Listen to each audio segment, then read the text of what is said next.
Subscribe now and press the bell icon. Never miss an update.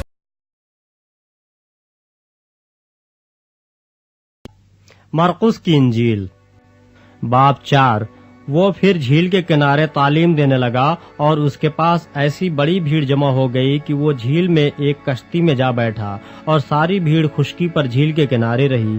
और वो उनको तमसीलों में बहुत सी बातें सिखाने लगा और अपनी तालीम में उनसे कहा, सुनो, देखो, एक बोने वाला बीज बोने निकला और बोते वक्त यूं हुआ कि कुछ राह के किनारे गिरा और परिंदों ने आकर उसे चुग लिया, और कुछ पथरीली जमीन पर गिरा जहां उसे बहुत मिट्टी न मिली और गहरी मिट्टी न मिलने के सबब से जल्द उगाया। और जब सूरज निकला तो जल गया और जड़ न होने के सबब से सूख गया। और कुछ झाड़ियों में गिरा और झाड़ियों ने बढ़कर उसे दबा लिया और वो फल न लाया।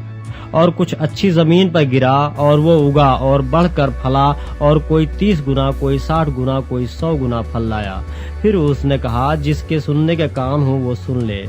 जब वो अकेला रह गया तो उसके साथियों ने उन 12 समेत उससे इन तफसीलों की बाबत पूछा।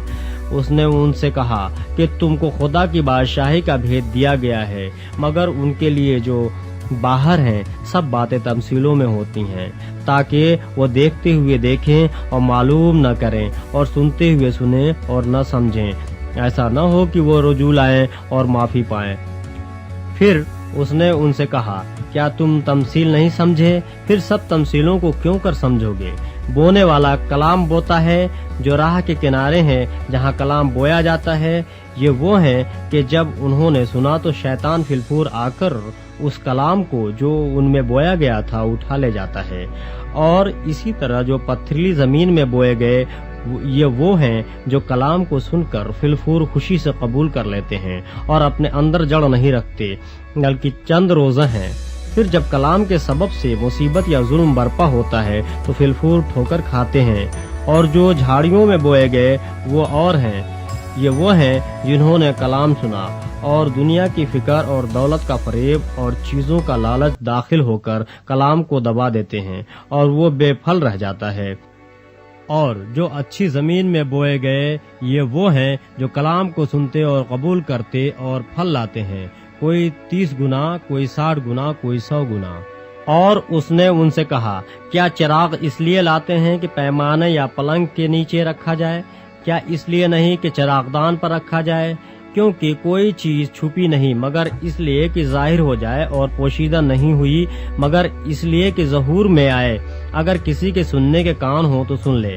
फिर उसने उनसे कहा, खबरदार रहो कि क्या सुनते हो। जिस पैमाने से तुम नापते हो उसी से तुम्हारे लिए नापा जाएगा और तुमको ज्यादा दिया जाएगा, क्योंकि जिसके पास है उसे दिया जाएगा और जिसके पास नहीं है उससे वो भी जो उसके पास है ले लिया जाएगा। और उसने कहा, खुदा की बादशाही ऐसी है जैसे कोई आदमी जमीन में बीज डाले और रात को सोए और दिन को जागे, और वो बीज इस तरह उगे और बढ़े कि वो न जाने। जमीन आप से आप फल लाती है, पहले पत्ती, फिर बालें, फिर बालों में तैयार दाने। फिर जब अनाज पक चुका तो वो फिलफूर दरांती लगाता है, क्योंकि काटने का वक्त आ पहुंचा।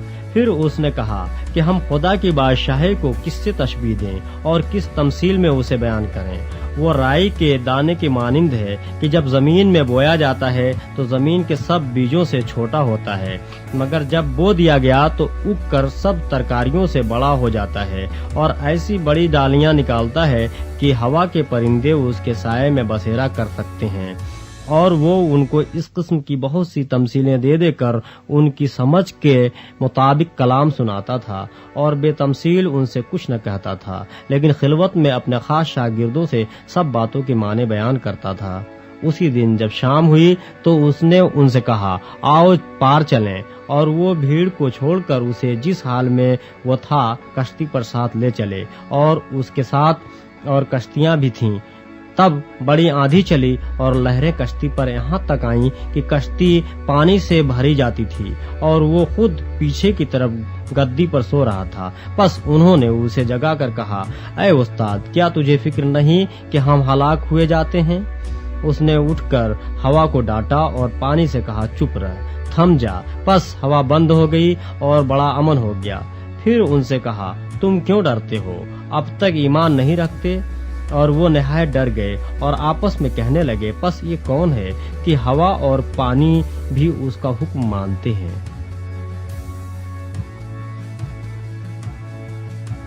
अगर आपने अभी तक हमारा चैनल सब्सक्राइब नहीं किया तो अभी सब्सक्राइब करें और बेल आइकॉन को क्लिक करके हमारी लेटेस्ट वीडियोस के बारे में अपडेट जानें। सब्सक्राइब कीजिए और